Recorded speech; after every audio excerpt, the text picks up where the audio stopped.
I truly believe that everybody has a story that they'd like to share, if only we were willing to take the time and to listen.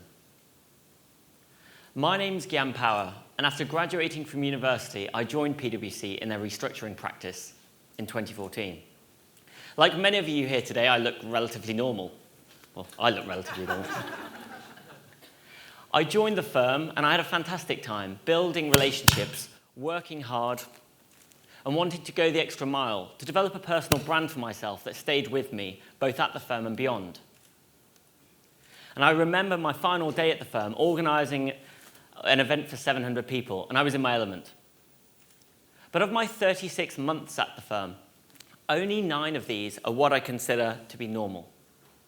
Because the latter were slightly more challenging, slightly more difficult, but they shaped the person that I am today.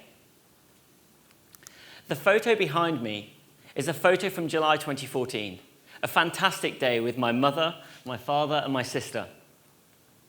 Setting out and about to embark upon my career in the big city, and thinking I knew it all. But what I didn't know was what was about to happen just 9 months after this photograph was taken.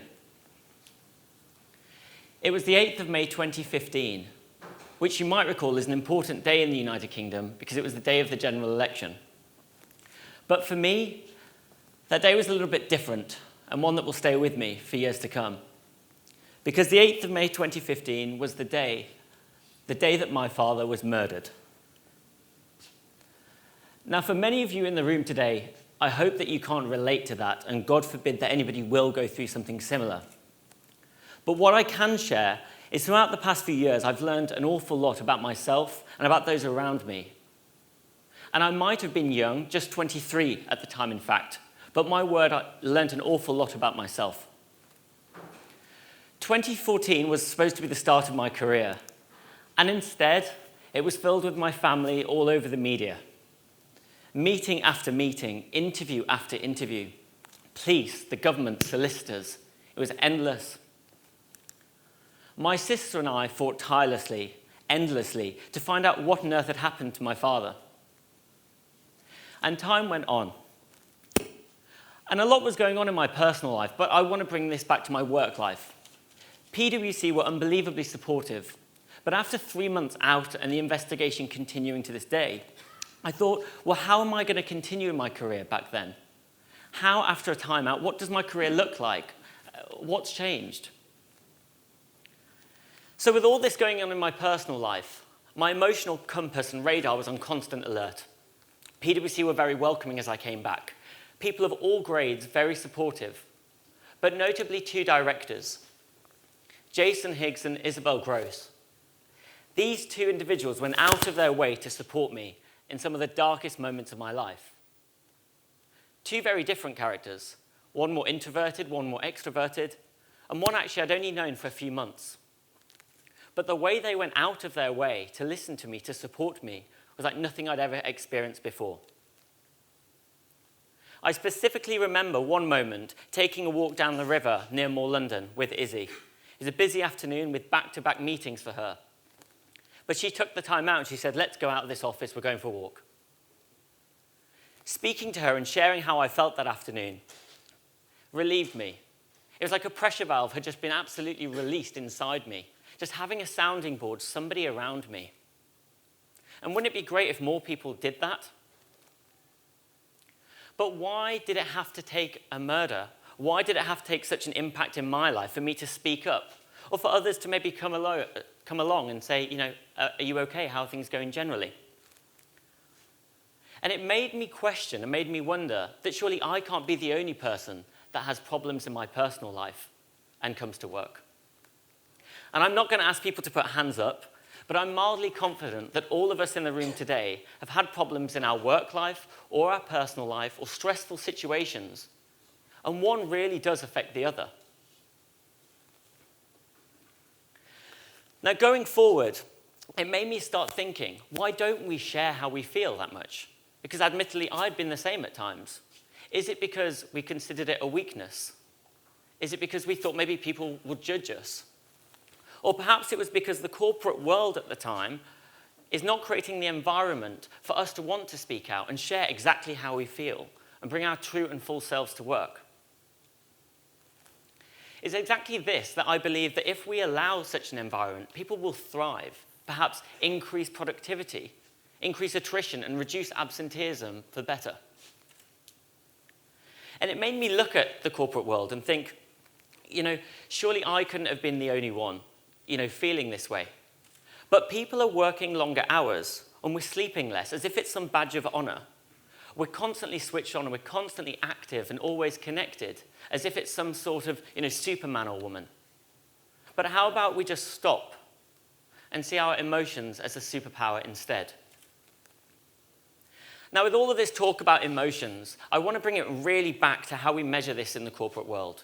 Because as organizations, we really try to differ and differentiate ourselves on the market, be it against our competitors or otherwise. Yet internally, we're trying to all be the same and trying to conform instead of just being who we are at times. Now, I'm sure you've heard of employee engagement surveys and probably filled them in every year for our departments or organizations. Great things that measure a whole range of things within our organizations. But I didn't actually know what they really meant. Now, employee engagement is a word that's thrown around a lot, but it doesn't mean how happy staff are. And employee engagement also doesn't mean how satisfied our staff are. Employee engagement, according to Forbes, is the emotional commitment that individuals and employees feel towards a firm and its goals. The emotional commitment. Now, it's this emotion that I wanted to ignite across the city that we're sat in today and beyond. So in 2017, I took the leap and I left PwC to set up the Lions Club, known as TLC.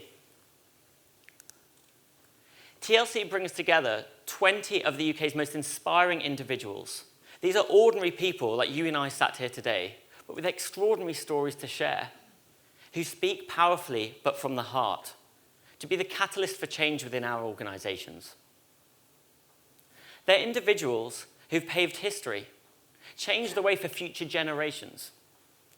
They include Dr. Kamal Hoti, Britain's first female Asian banker some 40 years ago, who's lived two very diverse lives with an Asian culture at home, yet being somebody else when coming to the office. And she's not the only one like that today. Matt Lindley, the RAF's first openly gay pilot, who joined the RAF when it was illegal for him to be homosexual. In fact, he would have been chucked out of there for being his full self if he'd opened up to who he really was. And finally, Pam Warren. Pam Warren, known as the Lady in the Mask.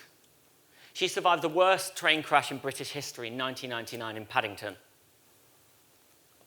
Mentally and physically damaged, this lady fought her way for change in the United Kingdom and making the rail industry, as we know it, as one of the safest in Europe today. These people share their stories powerfully and from the heart and all their lifelong lessons so that we too can share and be more emotional together.